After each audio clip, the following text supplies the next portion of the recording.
was the best game ever played, and every player must study?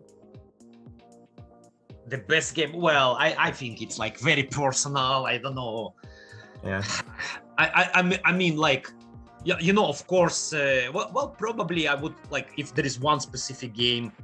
Maybe I would mention there is a famous game Kasparov against Topalov, where he put his king, like king was running all the way to b1, and it was like some deep calculation stuff like that. So this is like in terms of tactics, that was amazing game, of course. Yeah. But again, like guys, it's very personal, like, you know, like for me, I remember the last game of Karpov Kasparov match, because then I was like huge fan of Kasparov, like 24th game of the match.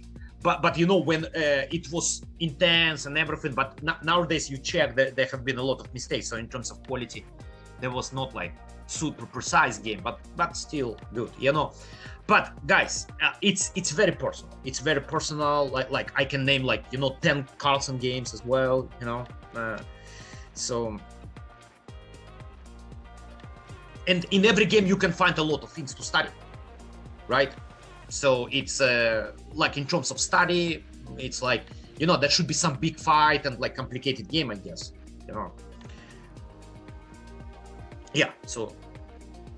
Okay, so next, Sandra asks, she's a beginner player of 15 years. She just started training with nurtr coaches. She's unrated. She's being assigned 3 different coaches to focus separately on openings, middle games, and end games. All are only international masters, not grandmasters like you.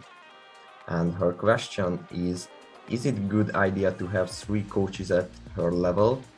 And secondly, how can international master coach make her advanced level player or a grandmaster? Oh yeah, well, look, again, it's very personal. It's very personal, like, about the coaches. I think it's kind of like important to have the coach. That's like kind of like no question to me. Of course, there are, you know, examples, like you can, especially nowadays with all this technology, you can find some rare examples where people like grew up like to very strong players without too much coaching. But you know, there were probably still some advices, maybe strong friend or something. Now, to have coaches on different areas, I mean, it's possible. It's possible. I think in general, like I would say, like, you know, any like title player can handle, but sometimes coaches say, yeah, well, I'm specialized like on middle game only. I don't want to touch openings or something like that. So it makes sense. It makes sense. Now, if you're a beginner, like now you shouldn't think about whether it's like title player. So like you basically can start even like with a coach of 2000, even 1600, because you're right now beginner. So it's like really doesn't matter. You don't need to have a grandmaster. Like I personally, I don't take beginners because, yeah, I know I'm not good with them. You know, I don't know how to teach those things like properly, right? So there are like just coaches and they're not necessarily even title, and they specialize in this area. I have a very successful friend here who's running chess program, has private coaches, working only with the beginners.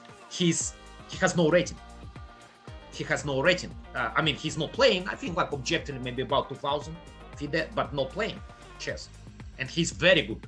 So he's like taking them like to very decent level that they start playing tournaments and sending to me eventually. Very successful. By the way, this guy who is like 2000, also one of his ex students. So it works this way. Okay, so next, Zoham asks, which endgame teams should study first when starting endgame preparation? Which endgame team? Yeah, depends what is the level, right? Like if, of course, there is this, you know, guys, there is this Silman book where he goes over all the mates. But let's say you passed, like you already went over this book. Well, I think like how I start. I think like must-read book, 100 endgames you must know. So I'm talking about like, let's say 1600 plus level, maybe even lower for those who already studied some endgames. 100 endgames you must know. So you start with very simple theory, and it's like expanded. It's simple, But there are some positions, it's like rook endgames, let's say rook bishop versus rook, what happens, rook knight versus rook, like this kind of stuff. So a little bit advanced. It's, let's say, next topic after you learn how to give mates, right? Give mates. So this is like that's the first book to start. So you build this theory of the endgames that you understand, then you can already move slowly to some like more complicated stuff, right?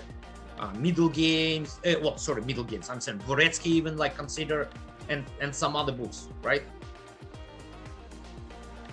Yeah, and for last, Raju asks, he came from a poor family. He only take free camps like this on nurtr. He cannot afford lessons with coaches. Can he become a grandmaster without spending money and watching free lessons on nurtr? He is 23 and have never played in any tournament. Well, it will be very challenging. It will be very challenging, I have to admit, guys. But you know, in these situations, like, okay, very like not have money, but maybe somehow to find the option, like to pay for one lesson. You know, one lesson, not to have a permanent coach. Ask like, okay, I want to show my games. I want to see like that somebody experienced will tell me what are my weaknesses, what are my strong sides, what is the area to work, right?